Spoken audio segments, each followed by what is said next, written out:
In the two previous videos, we explored individual psychology through the lens of the law of three forces or principles, and we discovered that, like the world of God and the material world, these principles are clearly evident in our psychological structures. We took time to explore the practical application of these principles in the realm of integrating disowned psychological material. And we discussed the difficulties and useful suffering involved in this undertaking. And most importantly, we found reason to suppose that the purpose of esoteric religious literature was to facilitate our psychological, or as it was distantly called, spiritual growth. While it might be interesting to note that a fundamental tripartite schematic is evident in the three worlds we are exploring, this knowledge will change nothing by itself. In order for it to be useful, we need to apply it to ourselves, practically, on an individual level. We need to do something with it if we aim to improve our self-knowledge and in the process shed a great deal of our useless and unnecessary suffering. And we need to bear considerable trauma and psychological suffering as part of this process, as we come to fully accept that our idealised self-image and the virtue we ascribe to ourselves is, for the most part, imaginary.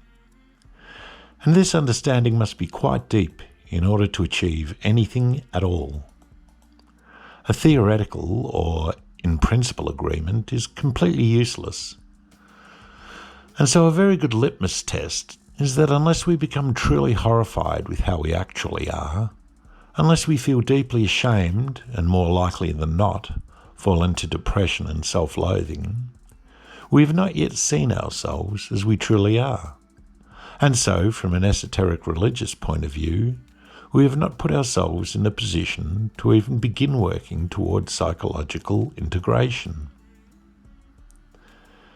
As we work towards a more realistic understanding of ourselves, we must be careful not to catastrophize. Most of us cultivated an unrealistically idealized self-image without even realizing it. So we must resist the temptation of replacing it with an unrealistic negative self-image, which is often how these epiphanies go. We must come to see how conflicted we actually are, that our behavioural dispositions are driven by our reaction to external events, a great many of which occurred in early childhood and continue to direct our behaviour. For every positive aspect of ourselves, whether real or imaginary, we find a corresponding negative trait, just like in the world of physics, where every particle has a corresponding antiparticle, and every God or Christ must have a corresponding negative expression, a devil or an antichrist. We are perched between these two aspects, two possibilities, two courses of action every day in everything we do, in the choices we make, although, as things stand, more often than not, we have no choice. We are at the mercy of the external events, past and present, which drive us. And whichever personality, and whichever of the multitude of our inner world is evoked, rises to the surface and inhabits us. We're at the mercy of everything that happens in the external world, since our psychological states change according to changes in the external world, and each state calls to the surface a different I. A depressive I, a happy I, a victim I, or a proud I, an ecstatic I, a childish I, a generous I, a compassionate I, a grandiose, petty, or vindictive I. So really, as things stand, we have no choice. Our psychological states are almost entirely externally driven.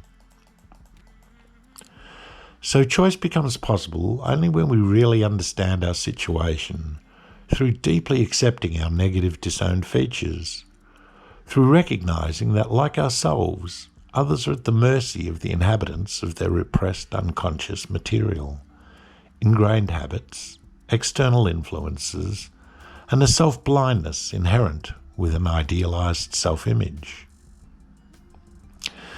Now we can explore the individual from the point of view of functions or constituent parts. In previous videos, we saw how the individual is composed of psychical and physiological properties. But the early Greek philosophers, particularly Plato, no doubt influenced by older teachings, recognized that the individual, like the city in Plato's Republic, contained three constituent parts: two psychological properties, the intellectual and the emotional, as well as a physical component. We can now map these on the schematics we use to illustrate the three worlds from the point of view of the dyad, or binary opposites, and rearrange the orientation of our triad accordingly. Plato referred to these three properties of self as logistikon, that aspect involved with the rational mind, logic, intellectual thought and reasoned facts; thymoides, that aspect involved in emotions, particularly anger and temper, as well as the wish to be and to do good; and finally, epithematikon, that aspect interested in satisfying base instincts and desires of the body, such as sex and food. In Plato's allegory of the city, the philosopher kings ruled and made decisions about the affairs of the city. They correspond to the mind in this allegory, the army corresponding with emotions, and the common citizens corresponding to the body, were denied this power and instead went about the work most suited for them and for which they were designed.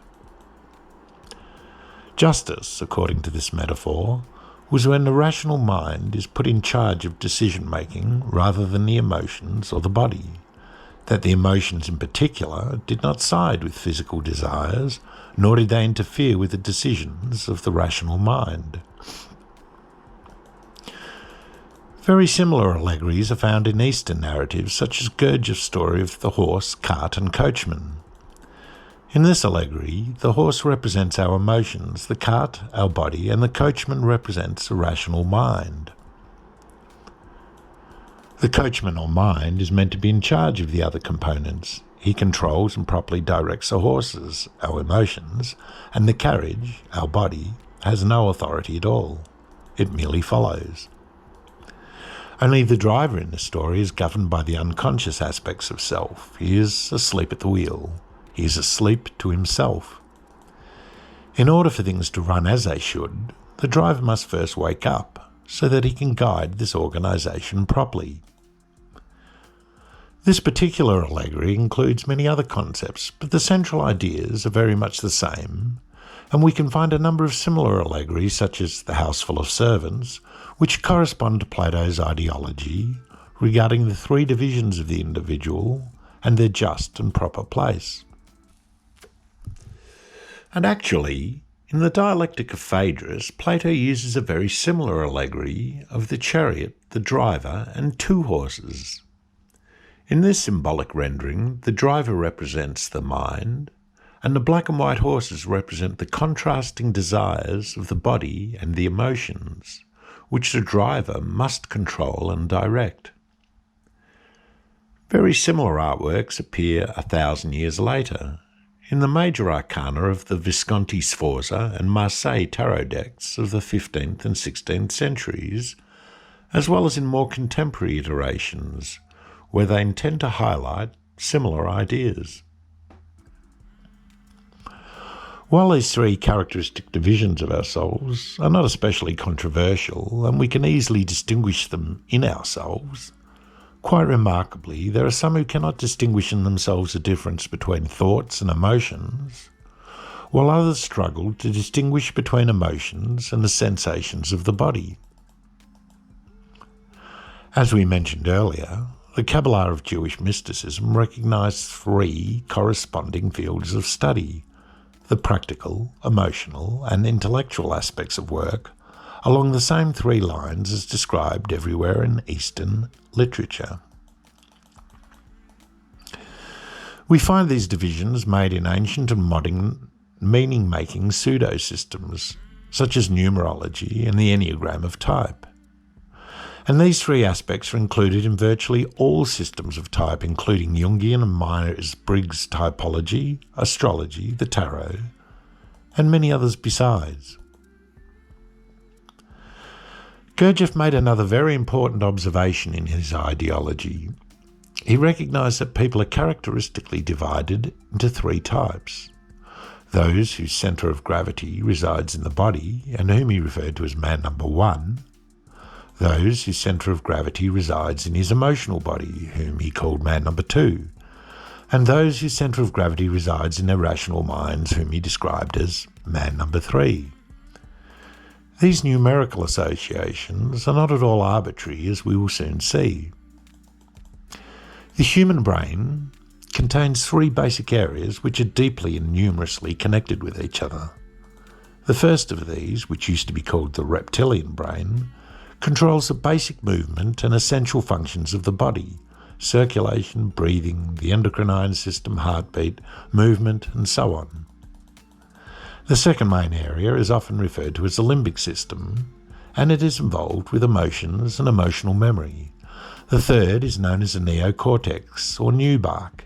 It is involved with decision-making, cognitive processing, rational thought, and executive functions.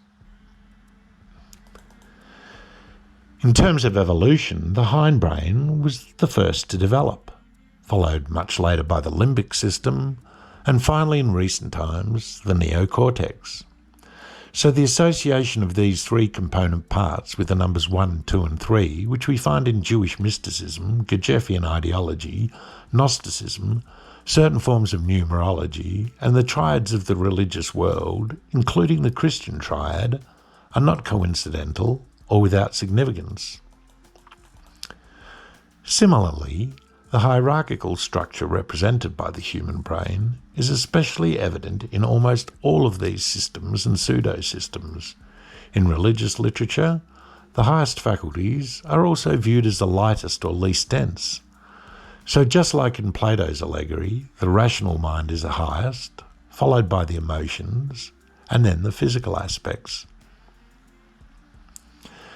Now, having satisfied ourselves that the individual is fundamentally arranged on the same principles as religious triads and those of physics, we come to a very interesting juncture. Those who have researched the symbolism of esoteric religious teachings will notice very early on that both God and the individual are alternatively represented as a triad or a tetrad. And this troubled me greatly at the beginning, and for a long time, because I wanted my understanding at the most basic level to be solid, otherwise everything else that followed would be in doubt. It took me years to make sense of it. Jung, I later discovered, came to the same impasse, and this comforted me. Like myself, as should be clear from all that we have discussed so far, Jung viewed the individual and God as a tripartite entity for many years. In time, he shifted his position. After many years of studying the symbolism of indigenous cultures and religious literature, and began to view both as a quaternity. This shift in perception alienated some of his orthodox Christian friends and, indeed, cost him some friendships. For the rest of his life, he explored and wrote about his quaternal view of the individual from the point of view of psychological arrangements and type. While there is no shortage of evidence to substantiate his point of view, it differs from my own. You see, we've considered God and the individual from the point of view of the monad, dyad, and triad in order to discover how they are alike. So we can legitimately view the individual quite correctly from all three different points of view. Each further division defines essential characteristics that the previous only generalized. The picture of our binary division into psychological and physiological is refined by the distinction between two psychological properties, thought and emotion. So we can expect our physiology to likewise contain two physiologically related but essentially different aspects. What this fourth element of the individual consists of was not immediately evident, and many students simply assume Jung to be correct, in the absence of compelling evidence one way or another, and define the four essential elements of the individual as mental, emotional, physical, and intuitive. In all probability, Jung assumed that because the invisible, omnipresent, spiritual God had three component parts, then likewise the individual must possess three psychological characteristics. But we can prove beyond reasonable doubt that he was quite wrong about this. To begin with, while we can be quite sure about the reality of our emotions, thought, and our physical body, intuition is a very contentious property, falling more into the realm of ESP than factuality. We can, however, arrive at a more accurate picture of the individual as a quaternity by looking at the tetragrammaton process of Jewish mysticism and cross-checking it with the same point of view which we find in the Kabbalah, Gejefian ideology, the design of the human brain, religious literature, and evolution itself. We will begin that journey in the next video. Thanks for listening.